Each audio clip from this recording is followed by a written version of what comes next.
I bet you have met a lot of people that are highly successful. They're overachievers, but they're really weird about their money.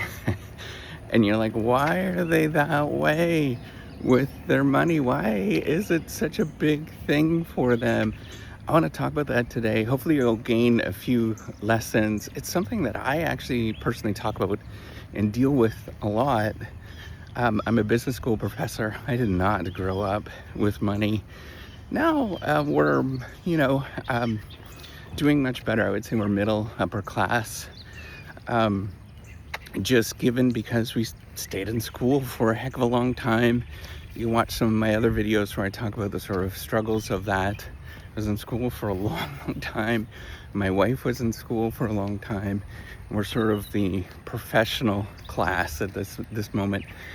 And one of the things that you see and you struggle with is that people often have a very difficult time talking about money and their own finances in the open. And there's lots of different reasons for this. We actually have to study this from a business perspective. Many of you think that, business is such a misnomer. Everybody thinks that, the business perspective is all about money. It's all about, financing. It's all about all these other things, right? Like economics. And yeah, those things are components. Those are very real components. But somebody that, myself, studies strategy, it's often a lot more about human decision making, which is a lot more about sociology, how groups of people sort of form and come together. It's a lot more about psychology in the sense that, we have all of these sort of weird quirks based on our genetics and as well as where we grew up and the surrounding that we have. And it's also like anthropology too, like our surroundings, how we grew up, the sort of cultures that we're in. There's all these different factors that come in and make it very difficult for people to talk openly about money. So there's two types I often see when we're talking about money. The first one is that I think people are they don't want to talk about it. It's like super awkward, right? Like in business school, it's a little bit less of those groups, but I see that all the time in other domains. So I see myself more as a scientist and view myself much more as a social scientist. And in that domain, talking about money is such a taboo. It's like, if you're prioritizing and thinking about financial resources, it's like, oh my gosh, that's the wrong thing to say and talk about, because you should be prioritizing science above everything else. Nothing else matters. And that to me seems kind of off the mark. I think really you should be prioritizing a lot of different factors. There's lots of different goals. And if finances is not part of it, it's like, what are we doing here, right? Like you're setting yourself up for a lot of trouble in the long run. The other one is, and we see this a lot in business schools, is that there is people that think that they know what they are talking about and they really, really want to like go ahead and do something, but don't understand all the risks that are involved. Some amount of delusion is actually healthy, right? Like that's how entrepreneurship actually works. That's how innovation works, is that there's delusion. But, there are risks and there's troubles that are faced when you go that way, and you have to actively engage in that. And the trouble that you often see is that a lot of people in business school, just in general, I'm not talking about my institution, but in general, you're going to meet these people that really think that they will go and make a whole bunch of money very, very quickly. And that's just not how it actually works. Like making money is a slow, boring thing. It's decades and decades of building wealth for a long time. And those of us who actually study it, would probably even say that's even that's on the short side, but nobody really wants to actively talk about that. So, why is it that we have all of these issues, all these sort of quirks that's either really difficult to talk about, or we kind of have control issues that we really want to, make a whole bunch of money really, really quickly and sort of take over the world, right? We have these sort of delusions that we'll be the CEO of Amazon, which sometimes that is true, right? Like, delusion is not a bad thing, right? There has to be a CEO of Amazon sometimes, right? Like, there's somebody that's actually doing it. But what we have to admit and think about is all these things are based on all these other factors about how we grew up and what we deal with on a day-to-day basis, our little experiences that we have in terms of, maybe at some point in the past, somebody was, you tried to talk about money and then somebody looked at you in a weird way, or you tried to talk about money and somebody was hurt because of it, like the physical, like their emotions were hurt. There's all these kind of responses that happen. And then even still, you might have grown up in a family that just would never talk about it, right? And so we have all of these really strong feelings about it. And ultimately, it's just another resource, right? It's like everything else.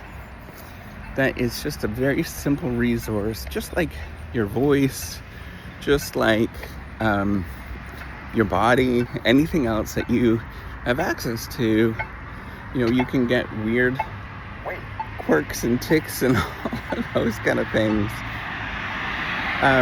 when you develop it. And so it's a skill, it's a muscle. I would say it's more of a muscle.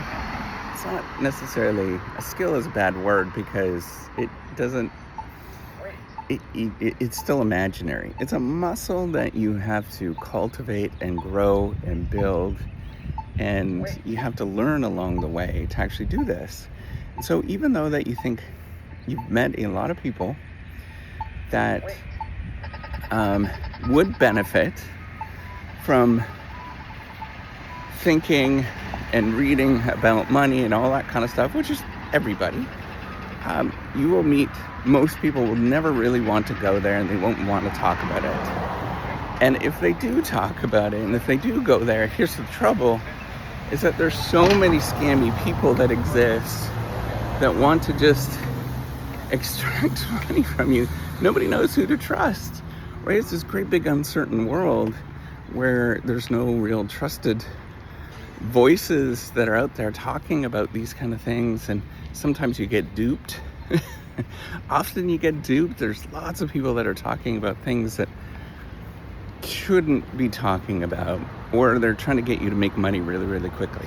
So, here's the long story short, is that it's all of these different factors that are related to how we control things, how we deal with ambiguity, uncertainty, how we deal with all of the tough decisions actually play out in a very real way in the financial world, because it has nothing to do with money often. It has to do with things that are going on here, right in your heart. And once you figure that out, and that includes me, I struggle sometimes with it as well. It's difficult. Having conversations with my wife is not like about this kind of stuff. It's not always like hunky-dory, right? We've had a lot of arguments about it. Even though that, I'm a business school professor, that's what I do. And what I'm saying is that all of this sort of heart stuff plays out, and you just have to realize that, right? Like, if you are dealing with this, think about yourself more as a kindergarten teacher or as a counselor or as a therapist, and how you might actually address these particular issues. And the more that you deal with that, the more you think about that, the better off that you will actually be, the more you'll grow, and the stronger that you will be, and be able to openly talk about things and explore things that give you all of those weird heebie-jeebie feelings, and realize you're not in control of that much. And if you're not in control of that much, then why are you fretting about this stuff so much? Why do you get so anxious about all of these things? Take a step back, find people that are very good with their money. Those are people that are understated. You'll look at them and you'll be like, they don't have money. They have money. Very understated, very thoughtful.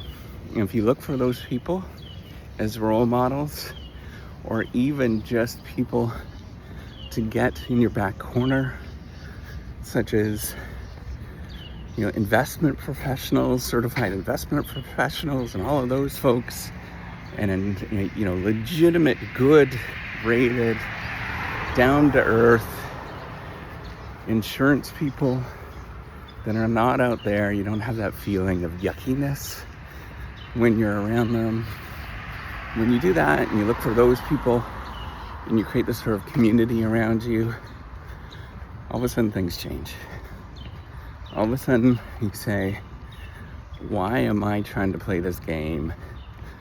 Money is just simply a thing in my life. I'm gonna allow it to grow.